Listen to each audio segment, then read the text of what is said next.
always cheerful, open-armed, and welcoming mother that she definitely was. But I'm going to start by saying, to me and my sister, which I'm sure she'll agree, she was a true friend. Which made her happy, cheerful, open-armed, welcoming disposition more true. Especially when she gave advice or help. It was more genuine. Definitely more encouraging. I'm sure I also speak for her, Alicia, when I say I valued her as one of my closest and best friends. And I know not too many people can say that about their parents. But I truly, truly, truly mean that from the bottom of my heart. And I know that each one of the people in my family that know me can actually vouch for that too. And my closest friends, they know. Made fun of me for a long time about that. That's a little bit too close to my mother. Whatever that was. I told her everything, all my secrets. I did. I'm not going to lie. But she was supportive.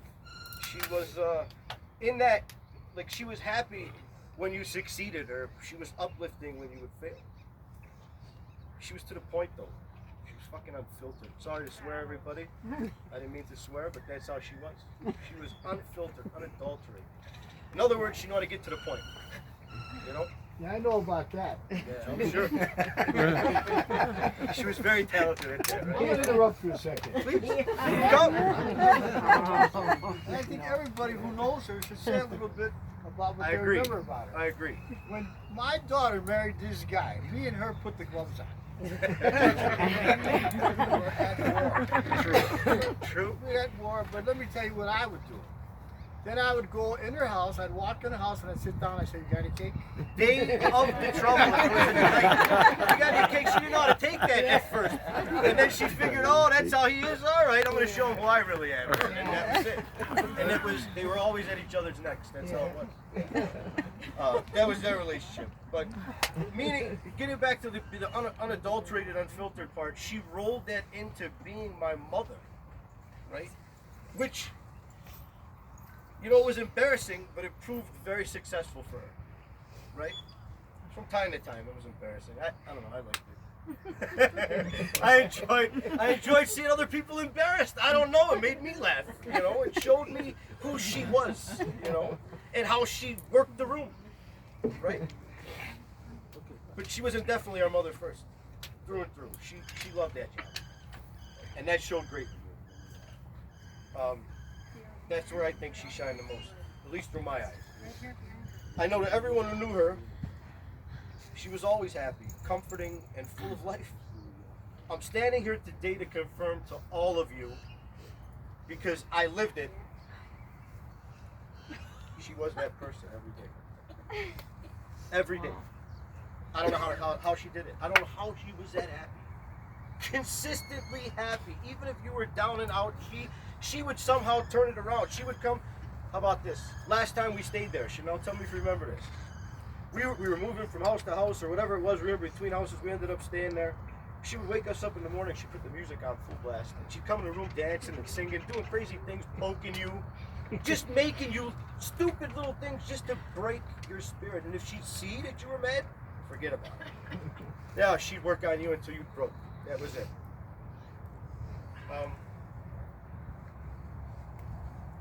She loved you beyond, Don. I loved her more. That's her mom. You were the pet, man. I loved her more. But you know why that was? You know why she did that? Why? Because within every fiber of her body was filled with love. Truly. Now that was her secret. Yeah. That's how she did all of this. She it was like, it was magic. Yeah. But it was love. You see what I'm saying? So it was like, I don't know. She had this love that I don't know if you've ever seen this happen. Where if you guys hung out with her and kids would just run up to her and just play with her and kiss her and hug. No, not our kids, just random kids would run up to her. I don't know what that was about. She had, like you said, Tessa, this love that just exuded from her body. Everybody felt it. Strangers. Strange children in the stores would put their arms out to her. Go ahead. Yeah. She had a I've presence. seen that happen so many times. And you know what? She gave me, to your point, she gave me a lot of that strength, a lot of that happiness. But it's hard. It's hard for anybody to live to that standard. But she did it.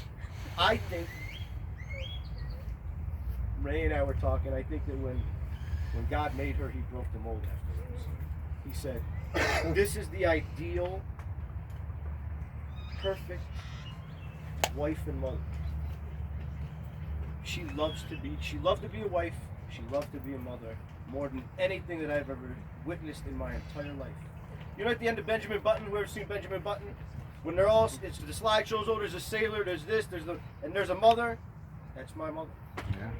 So I want to thank you all truly from the bottom of my heart, and I know she would probably say the same. Thank you. Look at what happened during the coronavirus. This is what's going on. So, wait, I hadn't hold on. You need a drum roll? No, not that. Thank you. The drums are in the car. What stood out the most was her love for the Lord God Almighty. She taught us and led by example. An example not too many set, let alone live by. But she made it seem all too easy. Just a little bit upsetting because no one could live up to those standards. She was one of a kind, right? She was the definition of a wife and mother. She was an inspiration to us all. I read somewhere that your mother is the place you come from, your first home, your first laugh, the map you follow with every step that you take, your first friend, your first enemy, your first heartbreak, and your first love. And I can agree with almost all of them. She never, ever was my enemy, ever. She never broke my heart. Not until today. So God bless you, Mom. I love you with all my heart and soul. My very being, God.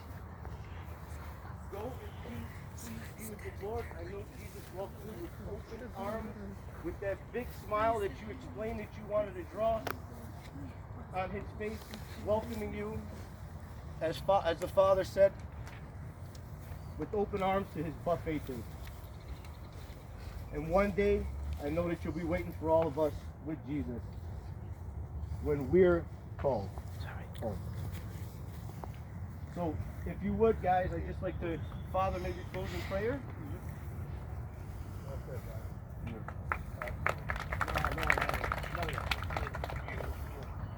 Thank you, Don. And just tell them so they don't know your first name. Your first name? David. David said every one of you, I believe, has a Renee story. So be sure to tell that later on today, tomorrow, and the rest of your lives. Keep her memory alive so the way you did your life, so you can possibly live your life. It's a privilege to be part of her life, to be your wedding vows, to bless the children, and also to give her sacrament of living sick.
Now grant her place at the banquet in your heavenly kingdom.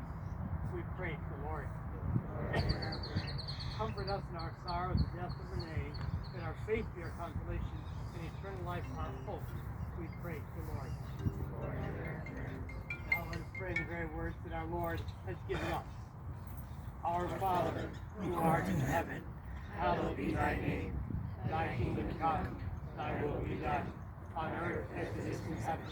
Give us this day our daily bread, and forgive us our trespasses, as we forgive those who trespass against us. And lead us not into temptation, but deliver us from evil. Amen. God of holiness and power, accept our prayers on behalf of Renee. In her heart she always desired to do your will. Now as her faith united her to your people on earth, may your love join her to all the angels and saints in heaven. We ask this through Christ our Lord. Amen. A prayer for all of you here today. Loving God, you know the anguish and sorrowful. You are attentive to the prayers of the humble. Hear this family, these relatives and friends who cry out to you in their need and strengthen their hope in your lasting goodness. We ask this through Christ our Lord. Amen. Eternal rest granted to Renee, O Lord, and let perpetual light shine upon her. May she rest in peace. Amen. The soul of Renee and the souls of all the faithful departed, through the mercy of God, rest in peace.